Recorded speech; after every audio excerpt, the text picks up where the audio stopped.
Hi guys, I'm ZelRazel and welcome to our story! Today is another reaction video from your Filipino mom.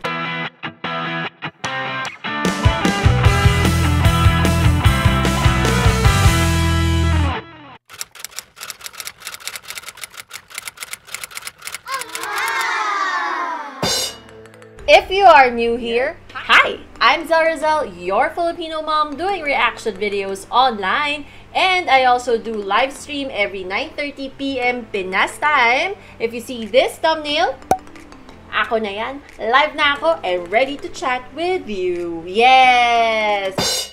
Today we're going to watch another video from Miss Kenadall Rae about your smartphones, smart TVs, laptops, listening to you.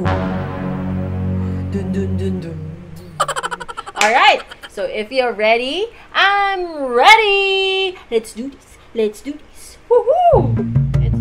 Kenadall Rae. What actually is happening when your phone is listening, and how much of your information is being recorded, and who is getting this information? If you're watching this video, you're probably watching it on like a computer, a tablet, a phone, some type of device. Now you may have heard of Alexa, you may have heard of Siri, but have you heard of ALPHONSO? Now, ALPHONSO is a software that uses your smartphone microphone and listens to the ads that you are watching on TV. Basically, it's using audio signals to listen to your TV and collect viewing data. And in return, it is able to pick out advertisements that will personally fit your life and what you might be into. So have you ever noticed you could be listening to something on TV or see a commercial for something, or even be talking about something and then see an ad for it? I definitely have had that happen. Yes. And this is something called automated content recognition technology. Currently, around 1,000 phone games use ALPHONSO, and at least 250 apps are running the software and are downloadable right now on Android and in Google Play. Another crazy thing is that ALPHONSO is always listening even when the app that it is installed on isn't even open. Oh my gosh. And the software is so sensitive that apparently it's listening to you even when it's in your pocket. What? Basically, sell it to the advertisers, which seems just to the wrong to me. But advertisers? a lot of these apps are actually games so or wrong. like children's apps. So when that little notification pops up asking a child to allow them to listen through the microphone, they're oftentimes going to be like, sure, whatever, it's a game. And they have no idea what they're opening it to. And they could be opening it to their whole family. So most of you guys probably have a phone that is considered a smartphone. A lot of us have TVs, whether you know it or not, that are considered smart TVs that are listening to us. In 2015, Samsung got criticism for its always-on voice detection privacy policy that stated, please be aware that if your spoken words include your personal or other sensitive information, that information will be among the data captured and transmitted to a third party. Now that's pretty creepy. It's like, I've always seen the TV in a weird way as kind of like a window to the world. Like you turn it on and you're instantly kind of connected with everything going outside and the privacy of your house. But now it's like a two-sided window, you know? You're turning it on and it's like looking at you and listening to you and taking information from you, which is really ruins the experience of watching TV, especially because you really can't relax when you're thinking about all the things you might say that your TV might hear you say. Then there was the Weeping Angel attack that was designed by the CIA to put Samsung TVs into a fake off mode. While the attack suppresses most of the indicator lights on the TV, the blue LED light on the back of the TV remains on. And the only way to defend yourself from this particular attack would be to either update the firmware or disconnect the smart TV from the internet entirely, which would essentially make it a dumb TV.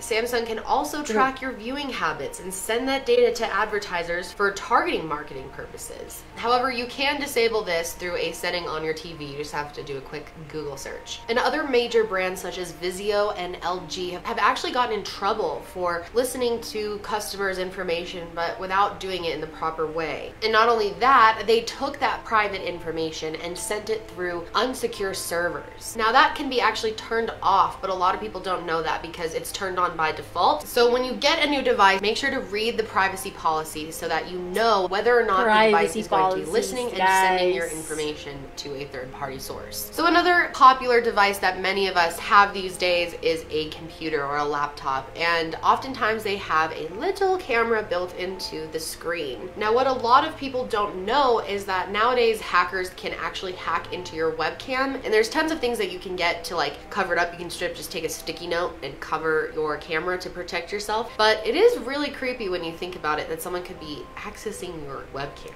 And a lot of people think that they're good as long as their webcam doesn't look like it's being accessed, but these hackers can make it look like it is not on, so you'd have no idea. So if you have an open camera, definitely close that shit up. And another thing that you can do, which is helpful if you're not like using your microphone for anything on your computer, like you're not using Skype or anything, you can turn off your microphone, and that will block any hackers from being able to listen to you. Just because you cover the screen doesn't mean you're blocking their ability to listen in on your conversations or what you're listening to. Now, I think the device with the most controversy around it when it comes to like conspiracies is Amazon Alexa. In the past, Amazon Alexa had tested the security of their software before it's released to the public. And back in 2018, researchers at Checkmarks demonstrated how Alexa can be hacked to record what it hears. Alexa has a flag that allows the session to remain open if an app needs a second response from the user. So Checkmarks basically set the flag to remain open after Alexa gave the expected response. So basically Checkmarks found that not only was Alexa listening, it was also recording the whole interaction.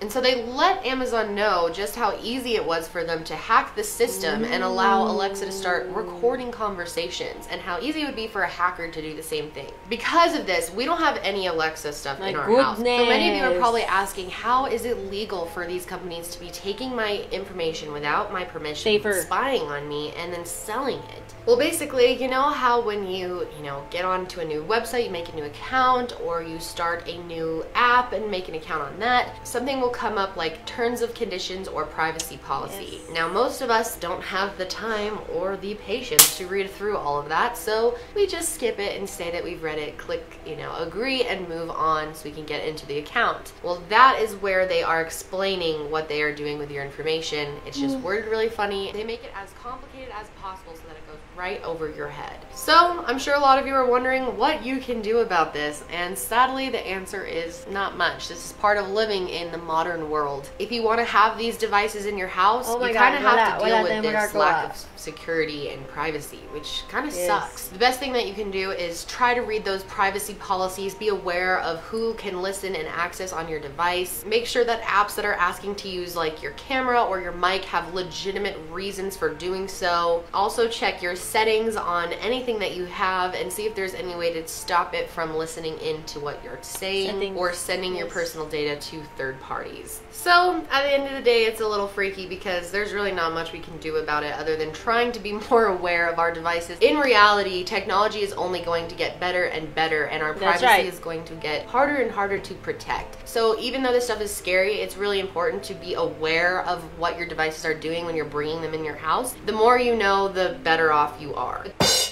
If you haven't watched our other reaction videos, ayan, tinuturo na horn ko, ayun, nandun ang ating playlist of all the reaction videos I've done. Yes! Be sure to hit the like button if you enjoyed this video, hit the subscribe button, join the family!